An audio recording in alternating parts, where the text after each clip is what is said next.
and welcome to Leaders of Tomorrow, India's only daily television platform for small businesses. Over the past 7 years, we've understood what matters the most to you, the entrepreneur.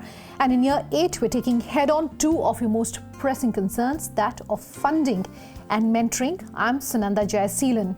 According to a global slavery index, 7.7 million people in India right at this moment are living in slavery. Deciding to do something about that in the 1980s, teacher, electrical engineer, and now Nobel Peace laureate Kailash Satyarthi decided to work towards the cause of ending trafficking of children. In this Game Changer tonight, it's my absolute pleasure to bring you a slice of that interview with him, talking about why he's so passionate about all of the causes that he's involved with, also the big picture when it comes to CSR and philanthropy, and also ethical sourcing for businesses. Listen.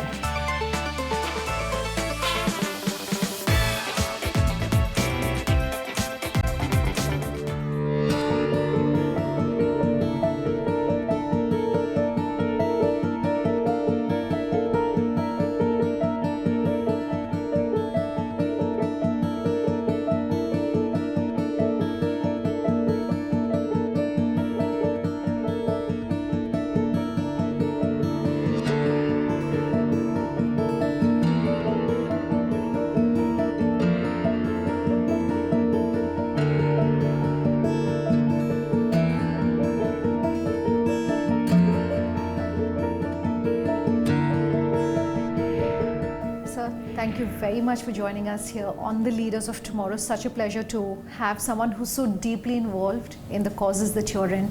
And your life's work and your life's mission really has been about what you can do to alleviate the suffering of others. And I want to start really by talking about your personal journey and to use that inspirational journey to kick off this interview to say that you were someone, I understand, who was a teacher, you were involved in the education space. But the cause of working for children who are, perhaps not as fortunate as others, was something that moved you so deeply. So was it one moment where you said, I'm going to get involved, I'm going to do this, I'm going to dedicate my life? Thank you, Sunandaji. If you allow me, I can share two episodes. Sure. One was the very first day of my schooling when I was about five and a half year old. And I saw a boy my age sitting at the school gate under the open sky. He was a cobbler. And he was looking at our feet, not at our faces, when we were entering in the school. And I felt very bad, a little bit disappointed. And the first question I have ever asked to any teacher in my life, after a short introduction, was that, sir, why a child is sitting outside the school gate and not with the rest of us in the classroom? He said, calm down, this is your new day, make new friends, and this is not uncommon, he said. Okay. The poor children have to help the families. When I was coming back from school, I saw the boy still working alongside his father. I asked the same question to my mother, my relatives and friends, and the answer was more or less same. But every morning and afternoon, I kept on watching that boy. And that made me very angry from inside. These people are saying something, but let me talk to the boy and his father. Boy was shy. Father replied with folded hands, school जाने के लिए तो आप लोग हैं, हम तो मजदूरी के लिए ही पैदा होते हैं. Okay. You guys are born to go to school, but we are born to work. That was his answer, but it was a challenge for me. It had given me a different perspective of life. That I should not believe in ready-made, centuries-old answers. That could be the complacency of social minds. So I started questioning the things. That was the first spark. But the real transformation or real change came when, after giving up my career as electrical engineer, I started working. I started a magazine, in fact, to educate the masses about the issues of children and women. Sure. The mainstream media had no or very little concern on the humanitarian or human right issues. So I started a magazine called Struggle Shall Continue. One day, a desperate father whose daughter was born and grew up in slavery and was about to be sold to a brothel knocked my door. His name was Wasal Khan. And as a journalist, as an editor, I started writing it. But I was shocked to learn that how come in the largest democracy of the world, the man and his wife were taken away, lured away with false promises to work at a brick kiln from Uttar Pradesh to Punjab, and they were held in slavery. All children were born and grew up there, including his 15-year-old daughter Sabo. So somehow he escaped from there and reached to me with one expectation that I'm going to write his story and perhaps the government will listen. Sure. But when I was writing, I felt that if she was my sister, what would I do? That was in 1981, early 81. Okay. I would hold the whole world upside down. I cannot simply wait and watch. I told him that, Wasal Khan, I'm going to go to rescue your daughter. He said, no, these people are mafia. Somehow we managed some money and some friends and reached there. We were beaten up. Wasal Khan was caught and badly beaten. I had to come empty hands, but not with empty heart. So I came back and I went to a lawyer friend of mine. He suggested to go to the court. So we used the old British regime, habeas corpus, and within few weeks, we were able to rescue not only Wasal Khan's family, but 36 children, women and men. And that was the moment of truth for me when these children were coming back from the court. They were trying to comprehend freedom. They were jumping on the streets of India Gate in Delhi, close to High Court. Mothers were crying in tears, and the tears of joy were like claims of God for me. Sure. So I never looked back since then. So thanks to Wasal Khan and Sabo, who have shown me the path of life, and I started freeing children from slavery. Do you think somewhere, though, like you were saying, questions and thoughts really that have been internalized over the centuries that are not being questioned right now, do you think that perhaps could be the bigger challenge? Actually, most of us, the society is bought with ready-made answers. Our ancestors, 100 years ago, 1,000 years ago, found some solution to something. But that was related to time and space. But we kept on just dragging it, and we are, they become a patterns of our thinking, something layers of our thoughts, and then they give the answers, and we think that this is the answer. So we don't question those things. Why don't we question the caste system, for example? Why don't we question the patriarchy in the society? Why don't we question the communal mindset which prevail in our society? These things are to be questioned, and it goes on, as you rightly pointed out. I want to talk about good. We have to look largely at the carpet industry, where you said that there's so much rampant really abuse and misuse really of what is happening, particularly of child labor. If you can talk to us about that. So when I was freeing children, taking risk of my life and the lives of my colleagues, I lost two of my colleagues. One was shot dead, one was beaten to death. I was attacked many times by those slave masters. I have my broken leg, my right shoulder is broken, I have scars on all my body. So we were happy all the time when we free a child, but I noticed that many more children were entering into slavery in carpet industry. So the easy thing was to feel that the industry is my enemy, which I never believe in. I was always against that evil, not those people who are responsible for that. I started negotiating with them, so it did not work. So I thought that let us talk to the consumers, the importers, exporters, and find some solution. The easiest way in Europe and America to launch a campaign to call for the boycott of Indian carpets. But it was not just India. Children were also working in Nepal and Pakistan in carpet industry. Sure. So these three countries were the largest producer. 2/3 carpet quantities produced in these three countries.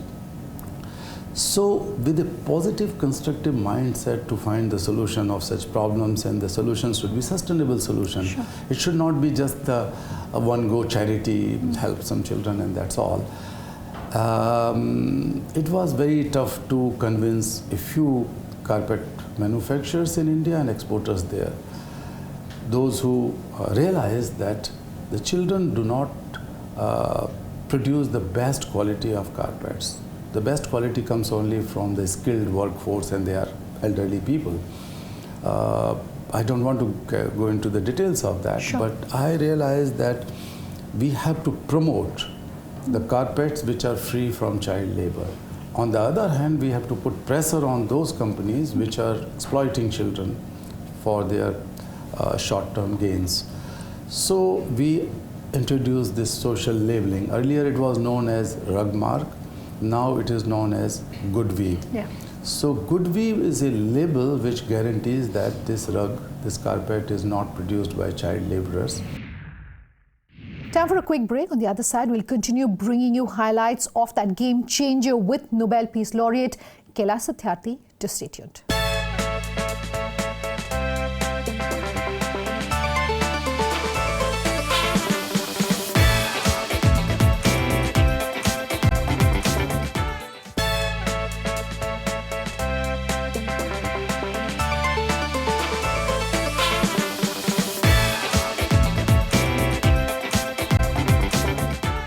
Welcome back with us here on Leaders of Tomorrow, and tonight bringing you a very special game changer with Nobel Peace Laureate Kailash Satyarthi.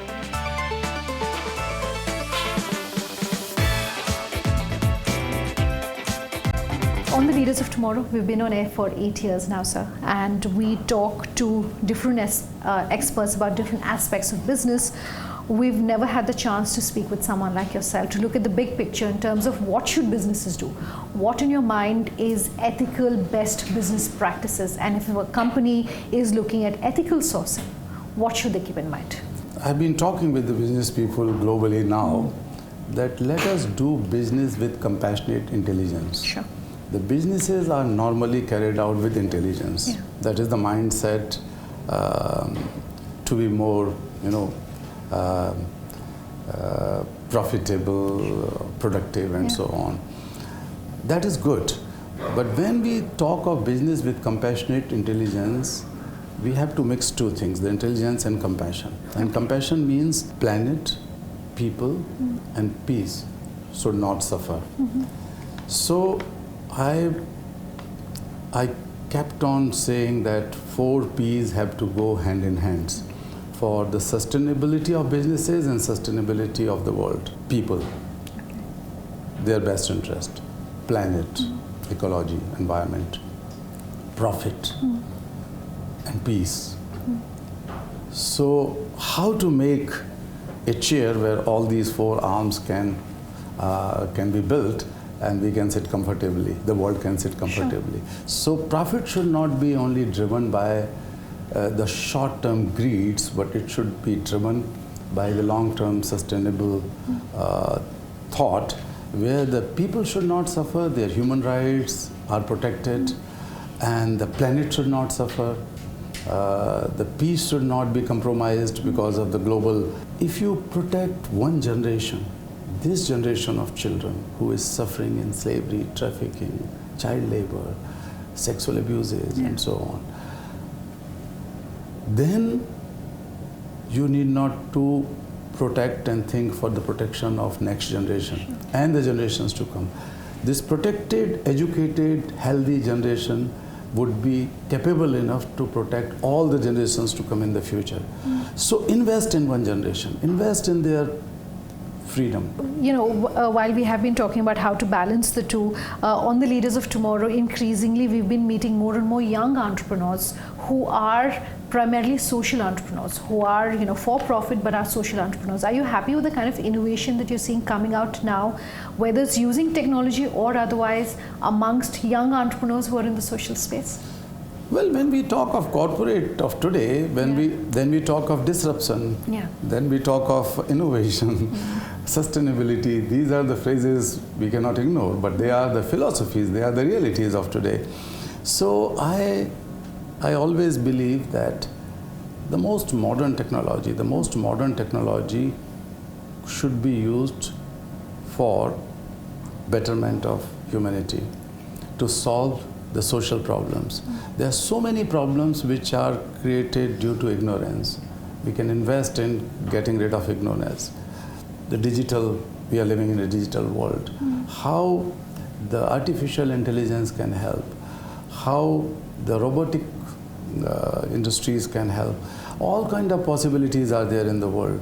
That mindset has to be developed. It is not always the technology, but the technological mindset, the scientific mindset in solving the problem. We have requested the government and then brought this issue before the High Court of Delhi that the simple technology of face recognition could be used in reuniting the children with their families, because the photos are available, so it is not always the startup in profit making. That's good, always good. But we have to see that how the social entrepreneurs can solve the problems which the society is facing. That the measurement of the success of business and entrepreneurship, especially social entrepreneurship, is that how would you reach out to the last person of society in the remotest village of India and then empower the last girl who is abused, who is exploited, who might have been born in slavery. She must be belonging to the lowest caste in the Indian caste system. She should feel happy about it, that the technology, the entrepreneurship has reached to her. Sure. You were talking about CSR, and a very brief question on that. The government mandating that 2% of profits is going into causes that are giving back to society. Do you think that in some sense mandating for corporates what they should be doing when this should be something that they're doing of their own free will, do you think that's the best model? If you control these things and impose certain mandatory laws, it works in some ways. But I have come across many situations where this money has been invested in some sort of brand building exercises. Some of those corporates have started their own foundations or philanthropic wings, and the money has siphoned there, and this 2% money goes in that. Also, many of the business houses are spending that money only or mainly in the government flagship programs to appease the local governments or the central government.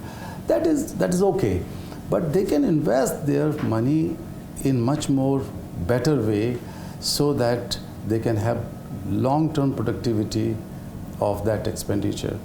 So productivity means empowering people. Sure. Entrepreneurs and corporates can pick up the grassroots organizations and help them, not only financially to begin with, but build their capacity in governance. Sure. And then give them support, sure, financial support as well. Sure. My last two questions, and while I'm sure this is not true of organizations like yours, most people who run organizations in the social space say they find it very hard to attract the best talent. They find it very hard to attract young people who are passionate about causes. I would say that young people are not the same young people as they happened to be 20 years ago. Now they are having the technology in their hands. They are socially connected through social media very fast. They are, their attitude has been changed quite a lot, and they're looking for some challenges. So there is a group who wanted to just show up something, becoming the WhatsApp warrior or Twitter warrior, social media warrior. But there are others who are really understanding the issues, sure, deeply and trying to solve the problem. We have to work with them. We have to encourage them to take up the challenging task. I have launched a campaign, human history's largest ever youth campaign called 100 million, yeah, for 100 million. 100 million young people are suffering from violence, slavery, trafficking, denial of education, denial of healthcare, and so on. But on the other hand, hundreds of millions of youth in the world are ready to do something good for the society. They wanted to take up challenges, as I said. They are full with energy and enthusiasm. So I wanted to see them as the champions and change makers. We wanted to give them some recognition, They are looking for that because sometimes they don't get that kind of space to speak.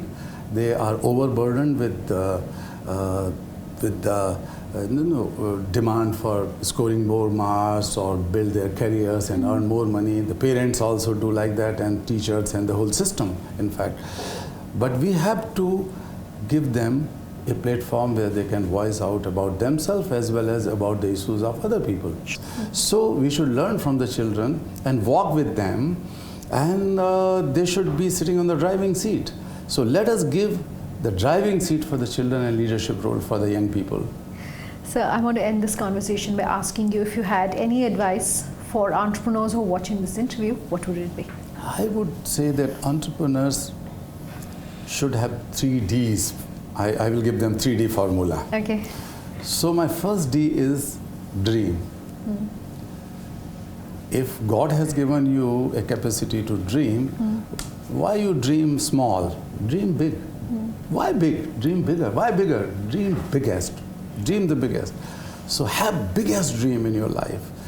But if you dream for yourself, ignoring other people, then you can become an abuser, an exploiter, you can become big name, big brand, but at the cost of society, at the cost of planet. So dream for others. Dream for the whole humanity. Sure. Of course, your dream is on the top of it, but dream for everyone, to take everyone along. The second D is discover.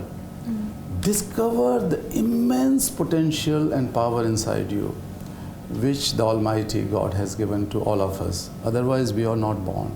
Discover inner power, but also they should, especially the young entrepreneurs, should discover the opportunities outside. There are government schemes, they have to keep an eye on it, keep eye on it. Also, they should explore the advancement in technology, advancement in business solutions globally.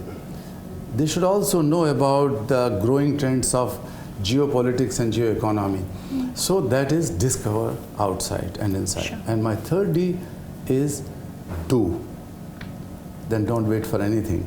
If you have big dreams, if you are able to discover outside and inside, then you need not to wait for a leader to come and help you. So they should not depend on anyone. They should do, taking the leadership. Dream, discover, do. Mr. Satyarthi, it's been an absolutely fascinating conversation. Thank you so much for your time. My pleasure. Thank you. That's all we could manage to pack into this interview tonight. If you have any suggestions or feedback, our contact details is up on your screens in just a second. Do let us know what you thought of this interview. Thanks for watching. Have a good night.